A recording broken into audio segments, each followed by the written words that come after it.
6 مارچ 2014، صحیح مسلم حدیث نمبر 2840۔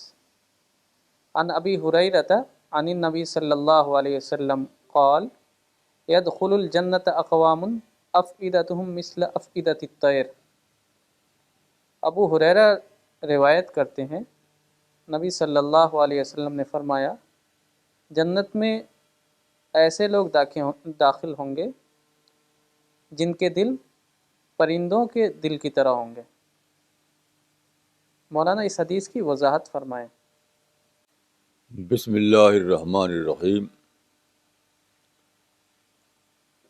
قرآن اور حدیث کو سمجھنے کے لیے عام طور پر لوگ سبب نزول کو اہمیت دیتے ہیں، اور بلا شبہ سبب نزول کی اہمیت ہے، لیکن میرے تجربے کے مطابق سبب نزول صرف وہی نہیں ہے جو روایت میں آ گیا ہے۔ حقیقت یہ ہے کہ قرآن ہو یا حدیث، دونوں کے معاملے میں سبب نزول کی ایک سے زیادہ قسمیں ہیں۔ یعنی ایک ہے مذکور سبب نزول، اور ایک ہے قیاسی سبب نزول۔ قیاسی سبب نزول یعنی آپ کو متن کو پڑھ کر کے یا ٹیکسٹ کو پڑھ کر کے قیاس کرنا پڑتا ہے، سوچنا پڑتا ہے کہ یہ بات آپ نے کب کہی ہوگی، یا قرآن میں یہ آیت کب اتری ہوگی۔ تو مذکور سبب نزول تو بہت کم ہے، اس لیے صرف مذکور سبب نزول پر اگر ہم بس کریں تو آیتیں و حدیثیں زیادہ سمجھ میں نہیں آئیں گی۔ اسے میں نے دیکھ ایک قیاسی سبب نزول ہے، اور وہ حدیثوں کو یا قرآن کو سمجھنے کے لیے بہت اہمیت رکھتا ہے۔ مثلا یہ جو حدیث ہے جو آپ پڑھی، آپ کے سامنے پڑھی گئی، اس کو لے کر میں بہت سوچتا رہا، تو میری عقل نے اس کو نہیں مانا کہ آپ مسجد نبوی میں بیٹھے ہوں گے، وہاں آپ نے یہ کہہ دیا ہوگا۔ یہ غیر فطری بات ہے کہ آپ اپنے حجرے میں بیٹھے ہوئے یا مسجد نبوی میں بیٹھے ہیں، اس طرح نہیں کہہ دیا ہوگا۔ کہ اصل میں نے سمجھا کہ آپ اپنے کچھ اصحاب کے ساتھ کہیں چل رہے ہوں گے، اور راستے میں کہیں آپ کو یہ نظر آیا ہوگا کہ چڑیا وہاں بیٹھی ہوئی ہے، کچھ دانہ چگ رہی ہے،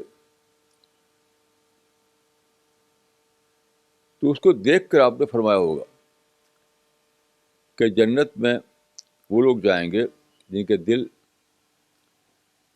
چڑیوں کے مانند ہوں گے۔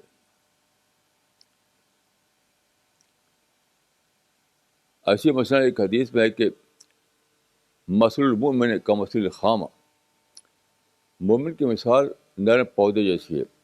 یہ بھی میرا قیاس ہے کہ آپ کہیں سفر میں ہوں گے، کہیں بیٹھے ہوں گے باہر کھلی جگہ پر، اور وہاں پر کوئی پودا ہوگا، کوئی گھاس ہوگی، ہوا چلی ہوگی، وہ پودا ہلا ہوگا، تو آپ نے فرمایا کہ دیکھو مومن پودے کے مانند ہوتا ہے، ان میں تو اکڑ نہیں ہوتی اس میں۔ تو یہی معاملہ ہے اس حدیث کا جو ابھی آپ کے سامنے پڑھی گئی۔ اس حدیث کی شرح میں کئی باتیں کہی گئی ہیں، لیکن میں سمجھتا ہوں کہ اس حدیث کا مطلب ہے کہ چڑیا کے دل میں کوئی حقد، کوئی حسد، کوئی جلن، کوئی شکایت، کوئی نگیٹو تھاٹ نہیں ہوتا۔ یعنی اس کے نیچر میں یہ بات موجود نہیں ہے۔ مثلاً چڑیا کہیں ہے، کچھ وہ کھا رہی ہے، اس کا کچھ غذا وہاں پر ہے، کچھ کھا رہی ہے، اب آپ وہاں پہنچے، آپ کو دیکھ کر اڑ گئی وہ، تو جب اڑے گی تو شکایت لے کر نہیں اڑے گی کہ دیکھو انہوں نے میرا کھانا گڑبڑ کر دیا، مجھے ڈسٹرب کر دیا. ایسا نہیں کریں گی. حتیٰ کہ کوئی بچہ اگر وہ کنکری پھینک دے اور اڑ جائے تب بھی وہ کوئی شکایت لے کر نہیں اڑے گی. اڑ کر جائے گی، کسی ڈالی پہ بیٹھے گی، وہاں چہچہائے گی. نہ کوئی پروٹیسٹ ہے، نہ کوئی کمپلینٹ ہے، نہ کوئی نفرت ہے، نہ کوئی نیگیٹو تھنکنگ ہے. یہ ایسی چیز. تو چڑیا کی شکل میں اللہ نے ایک ایک ایک مثال قائم کی ہے انسان کے لیے. چڑیا انسان نہیں ہوتی، لیکن اس کی زندگی میں انسان کے لیے ایک مثال ہے. وہ یہ ہے کہ شکایت کے بغیر جیو، پروٹیسٹ کے بغیر جیو، نیگیٹو تھنکنگ کے بغیر جیو. یہ ہے مثال اس کے اندر. اس میں یہ بھی جو میں نے کہا کہ قیاساً، میں نے جو کہا کہ قیاسی سبب نزول ہوتا ہے، اس میں ایک بہت بڑا اصول ملتا ہے. یہ جو حضرت عائشہ نے فرمایا رسول اللہ کے بارے میں کہ کانا یذکر اللہ علی کل احیانہ، وہ ہر موقع پر یا ہر اوکیزن پر اللہ کو یاد کرتے تھے.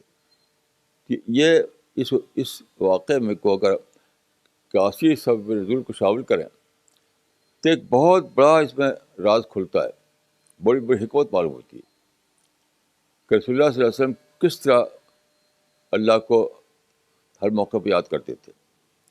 اس کے معنی کہ ہر موقع کو یا ہر اوکیزن کو آپ ایک پوائنٹ آف ریفرنس بنا کر کے اس سے ایک سبق لیتے تھے. Point of reference.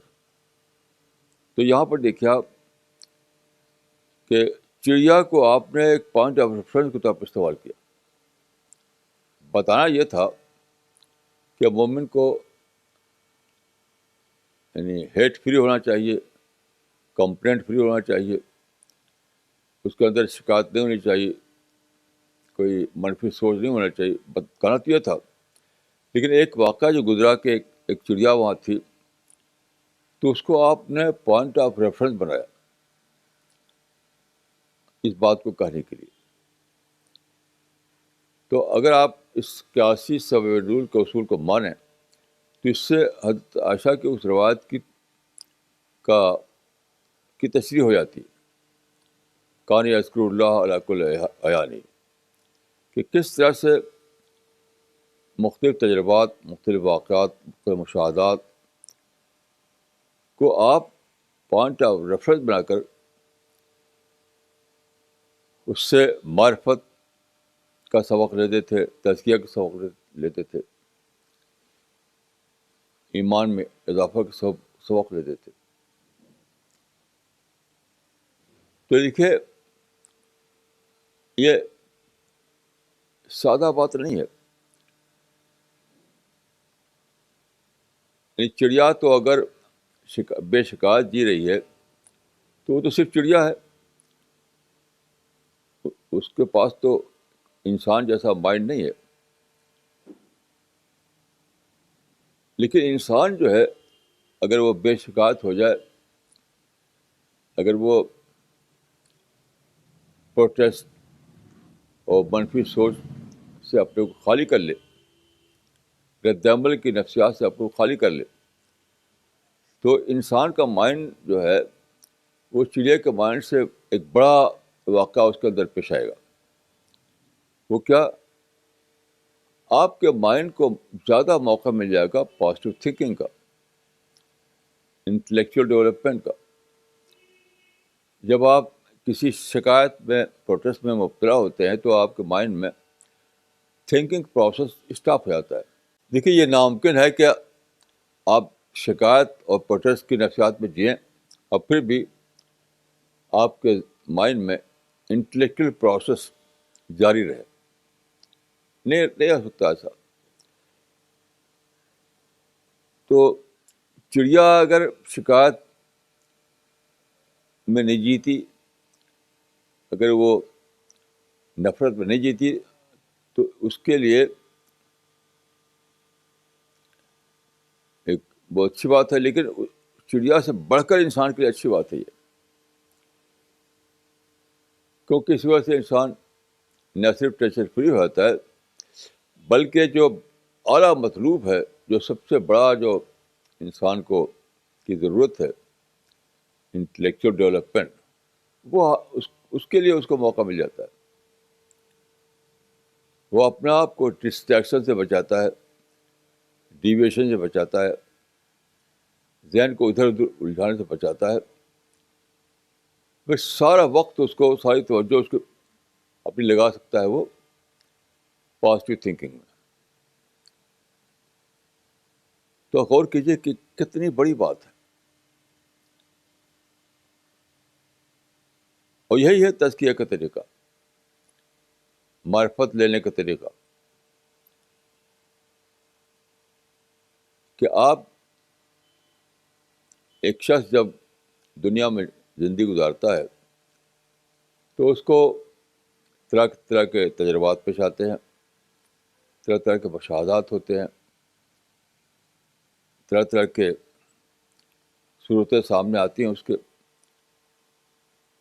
تو ان سارے اوکیزن پر اگر اس کا مائنڈ ایکٹیو ہے, اس کا مائنڈ یعنی بیدار ہے, تو کیا ہوگا, ہر ایسے تجربے کو وہ پوائنٹ آف ریفرنس بنا کر کے اسے توسب کرے گا, اسے لیسن ڈرا کرے گا, اس سے معرفت کی غذا لے گا. جس طرح شہد کی مکھی پھول سے نیکٹر لے لیتی ہے, ایسی زیادہ بڑے پیمانے پر آپ ہر چیز سے اپنے لیے معرفت کی غذا لیتے رہیں گے. اور جو قرآن میں ہے کہ ورزق ربک خیر وابقیٰ, تو یہ رزق رب کیا ہے؟ یہ کوئی پراسرار چیز نہیں ہے. رزق رب جو ہے قرآن میں, یہ کوئی پراسرار چیز نہیں ہے. اس کا مطلب یہ ہے کہ تمہارے ایمان نے تمہارے اندر جو شعوری بیداری پیدا کی ہے, جو انٹلیکچوئل اویکننگ آئی ہے تمہارے, جو انٹلیکچوئل اویکننگ آئی ہے تمہارے اندر, اس کی وجہ سے ایسا ہے کہ ہر چیز میں تم کو رزق ملتا رہتا ہے, ہر چیز سے تم رزق لیتے رہتے ہو. جس طرح شہد کی مکھی پھولوں سے نیکٹر لیتی رہتی ہے. تو یہ رزق رب جو ہے کوئی مسٹیریس چیز نہیں ہے, یہ شعوری بیداری کا ایک لازمی حصہ ہے, جس کو کہتے ہیں انٹلیکچوئل اویکننگ. تو انٹلیکچوئل اویکننگ اگر ہوگی تو یہ لازمہ ایسا ہوگا. یہ ساری بات اس میں شامل ہے. تو اس حدیث پہ آپ غور کریں تو ایک کے بعد ایک کا آپ کو بہت سی باتیں ملتی چل جائیں گی. پہلی بات یہ ملے گی کہ آپ کو شعوری اعتبار سے ایک بیدار ذہن ہونا چاہیے آپ کے اندر. آپ کے ذہن جو ہے وہ شعوری اعتبار سے بیدار ذہن ہونا چاہیے. پھر یہ کہ آپ کہیں بھی ہوں, بیٹھے ہوں, چل رہے ہوں, کہیں بھی ہوں, تو آپ کے چاروں طرف مختلف قسم کے مناظر ہوں گے, تجربات پیش آئیں گے, آپ پر مشاہدات گزریں گے. ان سب کو آپ اس نظر سے دیکھیں کہ آپ اس میں سے کوئی رزق رب ایکسٹریکٹ کر سکیں, اس کے اندر سے کوئی یعنی ربانی سبق نکال سکیں. یہ ہونا چاہیے, چاہے وہ چڑیا ہو, چاہے ایک پودا ہو, چاہے ایک گھاس ہو, کچھ بھی ہو, ہر چیز میں ایک رزق موجود ہوتا ہے. جو عربی شاعر نے کہا ہے کہ وفی کل شعین لہو آیۃ تدل علی انہ الواحد, ہر چیز میں اللہ کی ایک نشانی موجود ہے. ہر چیز میں. لیکن اس کو پانے کے لیے شعوری بیداری چاہیے, یعنی اویکنڈ مائنڈ چاہیے. دنیا جو ہے بھری ہوئی ہے اللہ کی نشانیوں سے. ہر ذرہ, ہر گھاس, ہر واقعے میں نشانی ہے. یعنی شہد کی مکھی کے لیے تو پھول کے اندر نیکٹر ہوتا ہے, مومن کے لیے ہر ذرے ذرے میں ایک نشانی ہوتی ہے. ہر چیز میں, ہر چیز میں, ہر تجربے میں, ہر مشاہدے میں, ہر ذرے میں. لیکن اس کو اخذ کرنے کے لیے بیدار باس کی ضرورت ہے. تو اس حدیث میں یہ ساری باتیں ہیں. یعنی اس حدیث میں صرف چڑیا کی بات نہیں ہے, اس حدیث میں ایک پوری حکمت ہے, ایک مکمل حکمت کہ مومن کو کس طرح دنیا میں رہنا چاہیے اور کس طرح وہ دنیا سے ہر لمحہ رزق لے سکتا ہے. تو قرآن میں جو رزق ہے کہ وہ رزق رب کا خیر و اوقات, یہ صرف رسول کی بات نہیں ہے. ایسا نہیں کہ رسول کی کوئی استثنائی خصوصیت کی بات یہ ہے, نہیں, یہ مومن کی بات ہے, ہر مومن کی بات ہے. ہر مومن کو اس طرح رہنا ہے کہ وہ روزانہ ہر چیز سے رزق رب حاصل کرتا رہے. تو رزق رب بھی ایک اسوہ نبوی ہے, وہ کوئی خصوصیت نبوی نہیں ہے.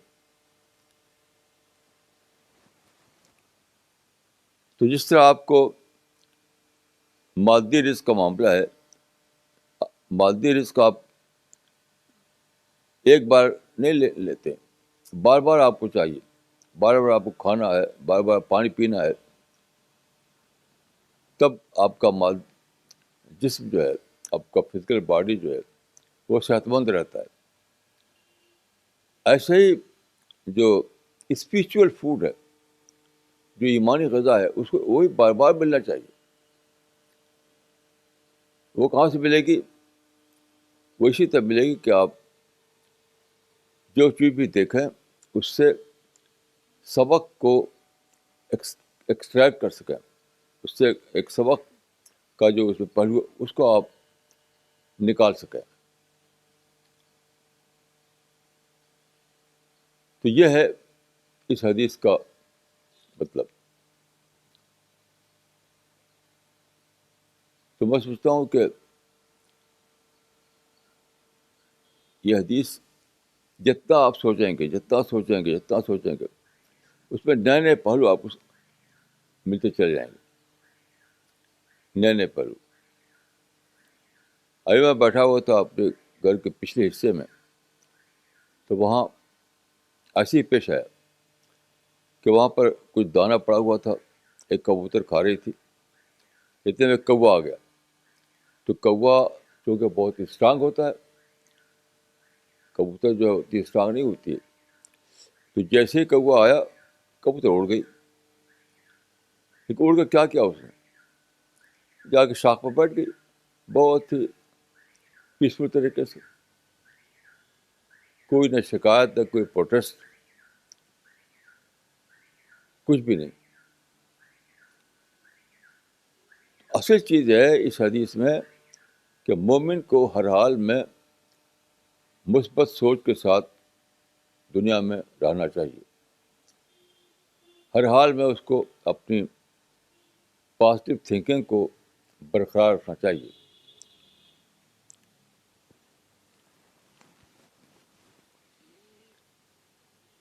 کیونکہ اس کی وجہ سے آپ کے اندر شکر کا جذبہ ہمیشہ باقی رہے گا, کبھی آپ ناشکری بھی نہیں پڑیں گے. تو ایک تو اس کا پہلو معرفت کے اعتبار سے ہے, ذاتی معرفت. دوسرا پہلو اس کا دعوت بھی ہے یعنی مومن کو ایک طرف دنیا سے معرفت حاصل کرنا ہے، یہ اس کی ذاتی ضرورت ہے، ساتھ ساتھ مومن پر ذمہ داری ہے دعوت کی، دوسروں تک حق کو پہنچانے کی. تو اس کا بھی گہرا تعلق ہے اس مزاج سے. اگر آپ کے اندر یہ مزاج ہو کہ آپ ہمیشہ ہر حال میں مثبت سوچ پر قائم رہیں، منفی حالات پیش آئیں تب بھی آپ اس کو پازیٹیوٹی میں کنورٹ کر لیا کریں، آپ شکایت سے، نفرت سے، غصہ سے پاک ہوں، تو کیا ہوگا؟ تب اپنے مدعو کے معاملے میں آپ بالکل نارمل رہیں گے. مدعو کے سامنے بات پیش کرنے کے لیے آپ بالکل ویل پریپیئرڈ ہوں گے. اس کے برعکس اگر آپ کے اندر منفی سوچ آ جائے، آپ کے اندر غصہ اور نفرت آ جائے، تو اس کے ساتھ ساتھ آپ کبھی بھی دعوت کا کام نہیں کر سکتے. دعوت کا کام کرنے کے لیے داعی کو ہمیشہ مدعو فرینڈلی رہنا پڑتا ہے، ہمیشہ مدعو فرینڈلی ذہن کو باقی رکھنا پڑتا ہے. تو وہ سبق اس کے اندر موجود ہے. دنیا سے آپ کو جو معرفت کا رزق لینا ہے چیزوں سے، اس کے لیے بھی آپ کے نمونہ ہے چڑیا کی زندگی میں. اسی کے ساتھ ساتھ آپ کو جو دعوت کا کام کرنا ہے، اس کا بھی یہاں پر آپ کو سبق ملتا ہے کہ اگر آپ اپنے آپ کو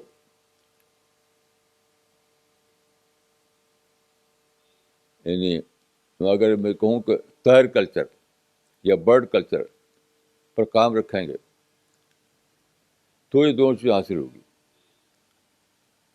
یہ جو صفت بتائی، یعنی چڑیا کی صفت بتائی، اس کو آپ کہہ سکتے ہیں طیر کلچر یا برڈ کلچر. تو برڈ کلچر جو ہے بہت ہی اہم ہے انسان کے لیے، ایک ایسی شخصیت بنانے کے لیے، انسان کے اندر ایک ایسی شخصیت بنانے کے لیے جو اس کے لیے ہر اعتبار سے مفید ہو، یعنی معرفت کے حصول کے اعتبار سے بھی اور دعوت کی ذمہ داری کو ادا کرنے کے اعتبار سے بھی. تو اس حدیث میں گویا برڈ کلچر کی بات کہی گئی. یعنی حدیث کا سبق یہ ہے کہ اہل ایمان کو چاہیے کہ وہ برڈ کلچر کو اختیار کریں.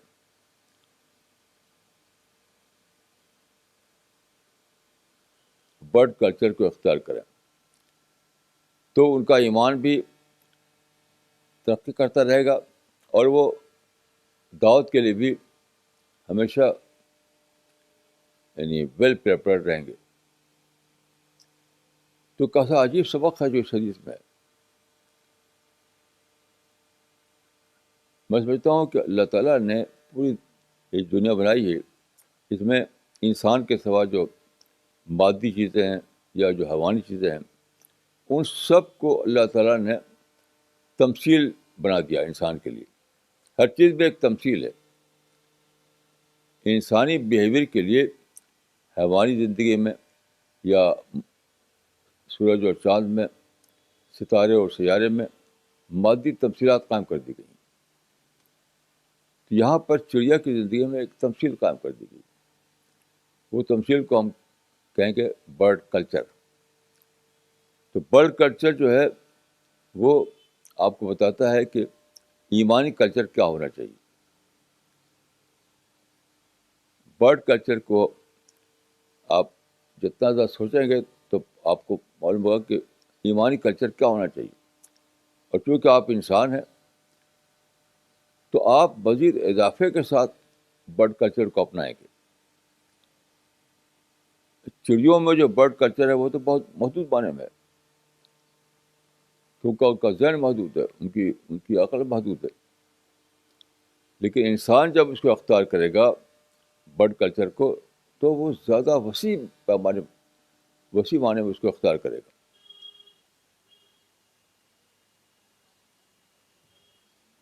تو چڑیوں کی شکل میں برڈ کلچر ایک بہت ہی محدود دائرے میں ہوتا ہے، لیکن انسانی کی شکل میں برڈ کلچر جو ہے بہت زیادہ اس کا دائرہ بڑھ جائے گا.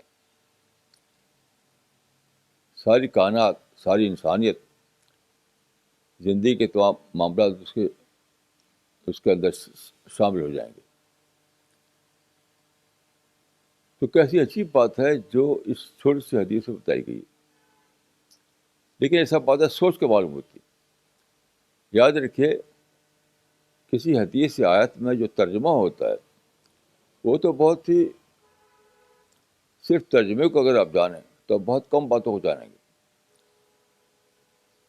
کیونکہ حدیث میں ہے کہ قرآن کے بارے میں کہ لکل آیت منہا زہر و بطن، ہر آیت کا ایک یوں کہہ سکتے ہیں کہ ہر آیت کا ایک لٹرل مفہوم ہے، اور دوسرا اس کا یعنی گہری اس کے اندر جو بات ہے وہ ہے.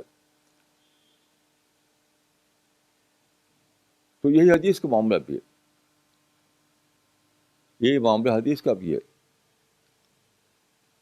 کہ ایک ظاہری مفہوم ہے جو ترجمے سے آپ سمجھ لیتے ہیں، لیکن ایک ایک ایک ایک ڈیپر مفہوم ہے، ڈیپر مفہوم، وہ غور کرنے سے سمجھ آتا ہے. تو جب اس حدیث پہ آپ غور کریں گے تو اس میں تو معنی کا سمندر ہے، معنی کا سمندر. حقیقت ہے کہ اللہ تعالیٰ نے ہر چیز میں، چاہے ایک ذرہ ہو یا پہاڑ ہو، ایک چونٹی ہو یا چڑیا ہو، اس کو انسانی بیہیویئر کے لیے ایک تمثیل بنا دیا ہے. تمثیل، یہ ایک تخلیق کا حصہ ہے. یہ اسی کی طرح رسول اللہ نے اشارہ فرمایا، جو رسول اللہ نے اشارہ فرمایا وہ حقیقت میں اس کو آپ فطرت سے جوڑیے، فطرت سے، نظام فطرت سے. یعنی آپ نے بتایا کہ فطرت کا جو نظام اللہ تعالیٰ نے بنا، اس فطرت کے نظام میں اس طرح کی تفصیلات قائم کر دی گئی ہیں کہ تمہارے لیے چڑیا میں بھی سبق ہے، ہر چیز میں سبق ہے.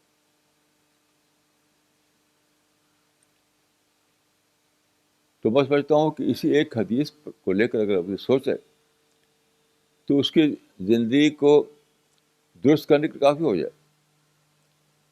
صرف چڑیا کو غور کر کے اگر وہ برڈ کلچر کو دریافت کرے تو یہی ایک واقعہ اس کے لیے پوری زندگی کی اصلاح کے لیے کافی ہو جائے گا، پوری زندگی کی اصلاح کے لیے. برڈ کلچر چڑیا کے لیے تو محدود ہے، لیکن انسان کے لیے تو اللہ محدود بن جائے گا. یہی طریقہ ہے اصلاح کا، یہی طریقہ ہے تزکیہ کا، یہی طریقہ ہے یعنی معرفت کا، یہی طریقہ ہے ایمان و اضافے کا. یہ سب چیزیں اسی کے یعنی ذیل میں آتی ہیں.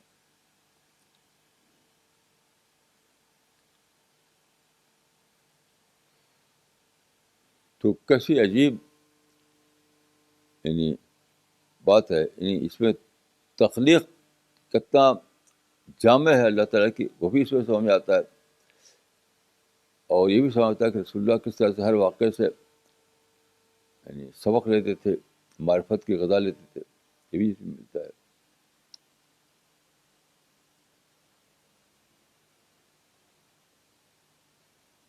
تو میری دعا ہے کہ اللہ تعالیٰ مجھ کو اور آپ کو توفیق دے کہ ہم اس نظر سے چیزوں کو دیکھیں اور توسم کا، اسی کو توسم کہا گیا. جو قرآن میں جو توسم ہے وہ یہی چیز ہے. تو اللہ تعالیٰ مجھ کو اور آپ کو توفیق دے کہ ہم قرآن و حدیث کو اپنے ایمان کی غذا بنائیں. السلام علیکم ورحمۃ اللہ وبرکاتہ.